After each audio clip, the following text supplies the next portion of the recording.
Hey friends, it's Jessica from Three Rivers Homestead, and in today's video, this is going to be my last kind of talking video about the Three Rivers Challenge. This is the pantry challenge I do every January and February, and then after today, my videos are going to be more showing how I'm actually working in the kitchen to use the items in my pantry throughout the challenge. But I felt like I needed to do one more video kind of addressing the frequently asked questions, the most frequently asked questions I've been getting about the challenge. Sometimes I forget that not all of you have been following me on Instagram for the last 4 years as I've detailed this challenge, and that there are many of you that want to participate this year with some of the other YouTubers that are going to be doing the challenge with me, and you have questions about the rules of the challenge and things like that. So today I'm going to address those most frequently asked questions, and hopefully this will help you if you plan on participating. All right, let's just dive right in. Okay, so let's start with the most frequently asked questions, and that is the actual rules of the challenge. So let me talk a little bit about how this began.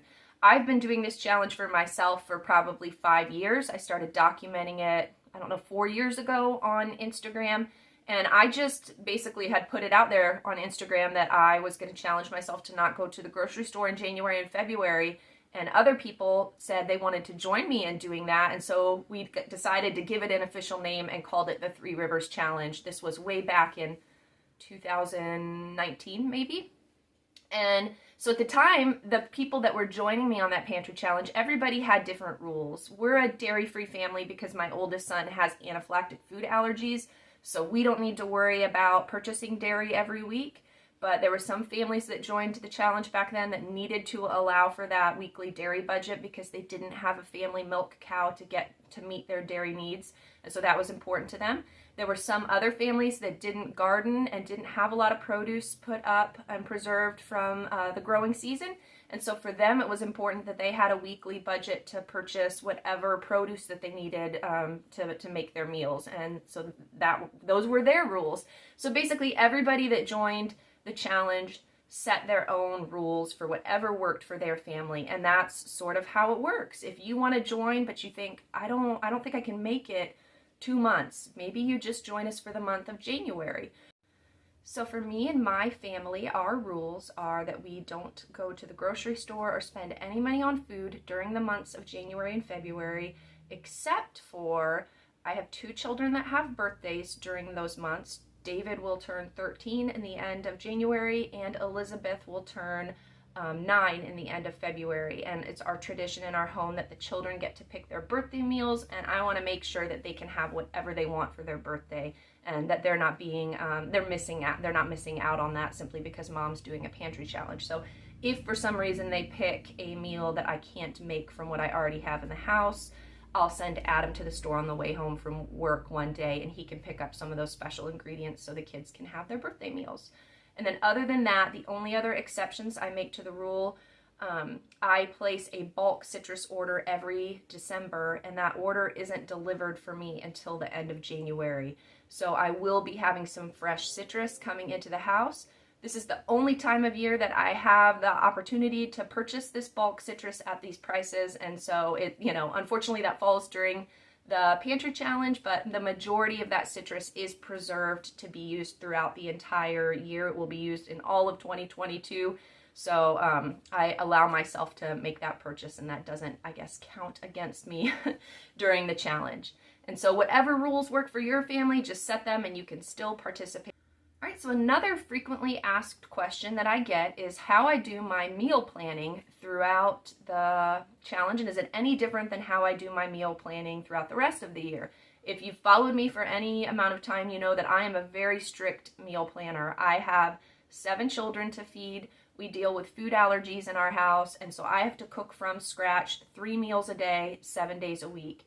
And I'm also a homeschool mom, so our days are very busy, and if I don't have a plan in place, my days are so chaotic, you guys don't even understand. It'll be school might run over, and it's leaning into lunchtime, and I have to scramble to come up with a lunch for 7 kids who are hungry, and the toddlers are whining, and it is just chaos and makes my days so much more stressful if I don't make a plan. And so that it's the same for me during a pantry challenge. I still have to make a detailed meal plan. And I'm going to show you what I do to this is my planner. I did a video recently on my planner. But as you can see, I have a category for my meal plan that I make every day and for meal prep. So the only thing that really changes for me during the pantry challenge is that my meal prep category becomes extremely important. As you can see, I detail a lot of items that need to be done. So in this category, this day's meal prep is preparing for the meals I will be making the next day, and so on. This day's meal prep will be for that day. And the reason why this becomes even more important for me during a pantry challenge is that I'm being very intentional about what foods I want to use up during the challenge. For example, I have probably a dozen jars of freezer jam sitting in my freezer from last year that I didn't use up last year. And I have tons of jam sitting shelf stable on my pantry shelves. It's really important for me during this challenge to focus on using the things up on my freezer before I start breaking into the stuff that's shelf stable here. And this is because items in the freezer are prone to freezer burn eventually. They're also dependent on electricity to remain preserved, and so it just makes more sense for me to use that up first. But the problem is, if I don't make a plan and all of a sudden it's time to make my sun butter and jelly sandwiches for lunch one day and I haven't thought ahead to thaw out that jar of freezer jam, I'm going to end up defaulting to the very easy and convenient jars that sit on my pantry shelf. So as I mentioned, in my meal prep category, I include things that need to be thawed. I include any grains that need to be ground. If you have a grain mill in your house and you grind your own grains, you know that it is quite the project to do that sometimes, to haul out all your buckets of whole grain and to get the grinder out and then to clean up afterwards. And so I make it an intentional activity on one of the days, on my meal prep days, and get all my grains ground for the next couple days, and that works great for me. Also on my meal prep list will be grains that need to be soaked for the next day. You may not be aware that soaking your grains in some kind of acid, so we usually soak them in water with a little dash of apple cider vinegar or with some lemon juice. That makes the nutrients in the grain easier for your body to absorb, easier to digest. It breaks down the phytic acid that can block nutrients, and so it's important for me to plan ahead. Usually every evening I look at what grains I'm going to be eating the next day, and I have that on my list, and I just make sure that those are soaking so that they'll be ready for me the next day. Things like making sure I get out my sourdough starter and feed it in preparation for any sourdough baking I might be doing the next day. That's on my list. Let me see what else. Broth. I have lots of broth sitting on my shelf that is shelf stable, but I have tons of soup bones and things still sitting in my freezer that I would like to use up. So part of the pantry challenge for me is making sure that I think ahead, because I like my broth to brew for 24 to 48 hours. So I need to have a plan a few days ahead of needing that broth to make sure that it's going in my crock pot and it's ready. So anyways, I could go on and on about this all day, but my point is that in meal planning for a pantry challenge, having a meal prep plan is essential. Because if I don't have that plan, I'm going to default to my normal, usual meals that are convenient that I always fall back on in a pinch. And those are the same things, and I'm going to end up using all of that up in the beginning of the pantry challenge, and I'm going to have nothing left toward the end. So this is just a way to keep myself on track. So the meal planning process definitely is different for everybody. Everybody has a different system that works for them. I do have a video on my meal planning process. I'm going to link in the description of this video. You can learn more there if you're struggling in that area and would like some tips and things. Check that out. But yes, to answer the question, I do meal plan even during the pantry challenge. Probably the next most frequently asked question I get is, does this really save you money doing a pantry challenge like this? I think most people assume that you're just gonna, if you know this challenge is coming up, that you're just gonna spend a bunch of money stocking up leading up to the challenge, and then after it's over, you're just gonna spend a bunch of money replacing what you used up. And that isn't the case for me. So we are a homesteading family, and that means that our goal every year is to try to grow as much of our own food as possible. And if we can't grow it ourselves, I feel very passionate about supporting my local farming community and purchasing the food that I can't grow from local farmers in bulk, in season, and then preserving it for the rest of the year. And when you have that kind of mindset that you are going to preserve all your food from one growing season to get you through the next year, so that the next year you can get your next food during the growing season, you have to use that food up before the next year. So that mindset of growing and preserving the food and then clearing it before the next year is very different from a mindset of relying on the store to provide for all of your food. If I had to go out and purchase all of this food to stock up, and then I was just using it all up during the months of January and February, then yes, I would just end up having to go out and purchase more to stock up for what we used, and it might not save us as much money. But it's different when you're homesteading, and so I think people have a hard time, if they can't wrap their mind around how this would save them money, I think it's because maybe they aren't living that homesteading lifestyle. Even if you're not a homesteader, I guarantee you that most people watching this video, if they look in the depths of their freezer or in the very back of their pantry, there are boxes and jars and packages that have been there for 6 months or a year or maybe even longer. And this pantry challenge is an opportunity to be intentional about using that stuff up. And that's where you save money too, because you're using less of the things that you would buy on a frequent basis because you're using up the things that were just forgotten. And that really does help. And then for me, the things that I do purchase in bulk have to be used. They do not have an indefinite shelf life. A lot of these grains that I buy will go rancid if I don't put them in Mylar bags with oxygen absorbers to go in my long-term food storage. And I'm not digging into my long-term food storage during this pantry challenge.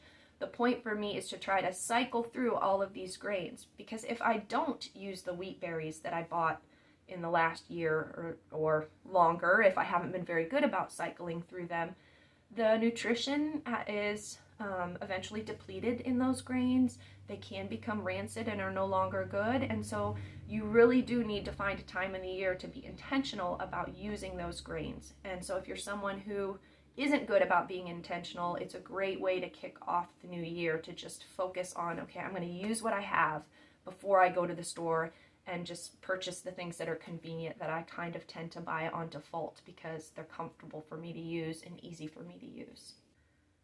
Okay, so now that I've sort of determined how I save money, another common question I get is, am I worried about using up everything I have and there being some sort of major food shortages or huge price increases and how that could affect my family in the future? So that's a long discussion, I guess, and I've done a video on the difference between homesteading and prepping, and I'm going to link that in the description because I think that answers this question pretty well, but I'll kind of give you a short answer here. This goes back to what I said before about the difference between a homesteader growing the majority, or not the majority, but as much food as possible that they can, versus the mindset of relying on the supply chain, the grocery stores and things to meet your needs. If you're someone who's growing your food at home, as I mentioned before, you need to use that food up before the next growing season. And so this doesn't feel risky to use up the food in these jars because, Lord willing, next growing season I'll plant more and I'll fill the jars even more. Or my local farmer friends that know me by name, that I can just go down the road and get the items from, they'll grow it too, and they'll prioritize selling to me because we have an established relationship. So there's different mindsets when it comes to food and food shortages, and ultimately it isn't necessarily something I'm extremely scared about because my supply chain is local and because I'm, I guess, self-sufficient in some areas. If, let's say, there were some apocalyptic scenario where everything in the grocery store was wiped out and I had just done a pantry challenge and it's March 1st and I'm looking and I have very little food left, which isn't the case because I don't wipe everything out of my shelves in 2 months, but let's say it were the case. I'm looking at the growing season coming up. I can plant another garden. I can till up more area of my yard to plant more food. I have chickens laying eggs in my backyard and chickens that I can butcher for meat. I have beef sitting in my yard. We would be okay. We would survive. My husband can hunt and fish and has all the equipment and skills necessary to do that. So no, I'm not scared about food shortages, but maybe you aren't in a place to supply a lot of your own needs for food for your family, and that's okay. Everybody starts somewhere. We are certainly on a journey and aren't as self-sufficient as we want to be. Everybody is at a different place. And so I think it's really important when you look at preparing your family and preparing your food storage, you need to use discernment and you need to listen to the Spirit. I talked about in that video that I mentioned the difference between being led by fear and being led by wisdom. And I guess something that I do want to say here on that topic is that this Pantry Challenge originally, the very first year I did it, long before I was even talking about it on social media, it kind of was birthed out of me being led by fear. And I had noticed that I was doing all of this work to can food every year, and I was having a really hard time actually using the food that I had preserved. I looked at it up on the shelves, and this food represented so much time and work and effort on my part that actually cracking open those jars was difficult for me. So I was going years without touching the food. And then years would go by and I would finally decide to open the jars, and I would find that it was now an inferior product. It didn't taste as good as it would have tasted had I opened the jar up 6 months after I canned it. And it felt like a waste of all that effort. And so I felt like the Lord was really working on my heart to let go of that need to hoard all of my hard work and to say that it's okay to enjoy the fruits of your labor. And so here on the homestead, we work really hard all growing season. I mean, it's a lot of blood, sweat, and tears, planting the garden, taking care of the animals, doing everything that needs to be done, getting it all canned and put away. And then winter comes around and we get to rest. And this is our reward. And the Lord was telling me, sit back, rest, and enjoy this food that you put up, because and that I needed to trust Him that the next year He would provide for us and allow us to put that food back up again. And so that was originally my intent in doing it the first year, was just to give myself permission to use the things that I had preserved and to make room for the coming year. And then in doing it the first year, I recognized all the other benefits, how much money I was saving and everything like that. So I guess, long story short, to answer that question, I personally don't feel scared about using this food up. We have long-term food storage that is separate from what is here. And in the event of some major catastrophe, a job loss where we couldn't afford food for months and months and months and months, or some kind of natural disaster that wiped out and affected the supply chain here for a while, I feel like we would be okay because of what I have in my long-term food storage. And I make sure I don't touch my long-term food storage when I'm doing a pantry challenge. This is just my opportunity to use up what's here. And remember that the Lord didn't give us a spirit of fear. He wants to give us a spirit of wisdom. And so you just need to pray about what you feel comfortable using up. But just remember that hoarding things out of fear, I guess that doesn't come from the Lord. So I would just encourage you to really pray about what you need to do in terms of any kind of pantry challenge or food shortages or food storage situations. So hopefully that answers that. All right, guys, one more question, and then I'm going to sum this up. The final most frequently asked question I tend to get is, how do you get children on board for a pantry challenge? So that's another big discussion that I could have, but I'm going to try to sum this up as succinctly as possible. You guys know I like to talk. So the first thing I would say is that when I started doing this pantry challenge, I just sat down with my kids and explained why I was doing it. That's sort of my method for anything I do with parenting. I'm very open and honest about my motivations, and when the children understand your motivations and respect those, I think it's a lot easier for them to accept it and to be on board. And so I just sat down and I explained, hey, we're going to go 2 months without going to the grocery store. We're going to do this because it will save us money. And that money we save could maybe be put towards something really fun that we could do later on. You know, maybe it goes towards a vacation, or maybe it goes towards some fun backyard equipment that we were going to buy for the kids or whatever. So it saves us money, and that's a good thing. I talked to them about how doing this pantry challenge will decrease the amount of food waste, and that the Lord wants us to be resourceful and to not be wasteful. So this is a good opportunity for us to put that in practice and make sure we're using the things that He has provided us. And then it's also an opportunity to get creative. It's fun to figure out how to cook using some of these items in your kitchen that tend to get ignored. And so you come up with new recipes, and really over the last couple of years, some of our things that are family favorites now were born out of years past pantry challenges. Food items that we just had never tried before, and because of the pantry challenge, we went ahead and tried it, and the kids loved it, and now it's just a common part of our meal rotation. So that's wonderful. I talked to my kids about how it's really important to recognize that in life there needs to be seasons of deprivation. And not in the sense that my children are being deprived of essential nutrition. That would never be my goal. And if I ever felt that I hadn't stored enough essential nutrients, I would of course make sure that I were providing that in their diet. But it's important, and not just in the area of food, that we don't always get what we want all the time. We live in a culture of instant gratification and a land of abundance. I mean, we can go to the store and there's 50 varieties of every food, and we can buy it for so cheap, anything we want. But the majority of the world doesn't necessarily live that way. And so as Americans, I think it's important for us to step back every now and then and recognize the abundance that we live in. And maybe there is a spiritual benefit to having seasons of deprivation. I mean, the Bible even speaks about fasting. And of course, I'm not making my children fast for 2 months, but fasting from the convenient, instant gratification foods that we love, to find the blessing in the foods that we need that are here.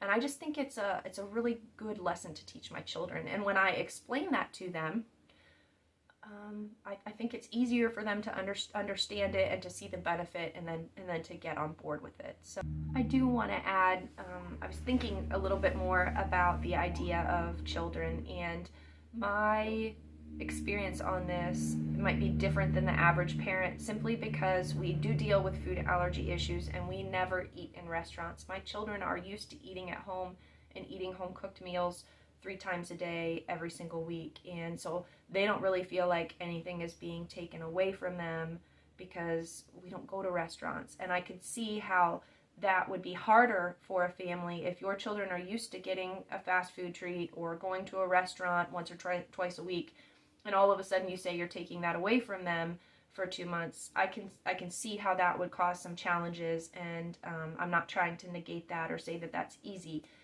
So if you are a parent in that situation and you've sat your children down and you've explained why you're doing this and they're still giving you some problems, maybe something that would work for you in your rules would be to allow for 1 night a week where you get to order pizza in, or 1 night a week you're going to go to the restaurant. But I don't know, whatever your normal family routine is, just find a way to make it, to produce savings throughout this challenge time. So maybe instead of going to restaurants twice a week, you're only going to go once. Or maybe instead of, I don't know how that would work for your family, but you get to make your own rules. And so you don't want your children to be miserable, but I would encourage you to try to use it as a learning experience for your children. But all right, guys, I could probably talk all day, as you know, but I think that's where I'm going to end this. As I mentioned, this is the last video that I am doing leading up to the Pantry Challenge. Just a few days from now, this coming Sunday, will be my first video in the series of showing you all of my meals. I'm going to be documenting every breakfast, lunch, and dinner that I make all throughout the 2 months in a weekly video. And that will include recipes and food preparation processes and all sorts of stuff that I hope will bless you and benefit you and that you will enjoy watching. And so if you have any further questions, leave them in the comments. If you would like to participate in the challenge, just watch some of the previous videos I've done on how to prepare, how to make your inventories, how to get everything organized, and just use the hashtag when you post. And I look forward to following along with you on your journey, and hopefully we can all encourage one another to save some money, to create less food waste, to get more creative in the kitchen, to just do all of the wonderful things that this challenge can do for us. So, all right, friends, I hope you have a blessed new year, and I look forward to seeing you January 1st, showing you all of my meals. All right, bye, friends.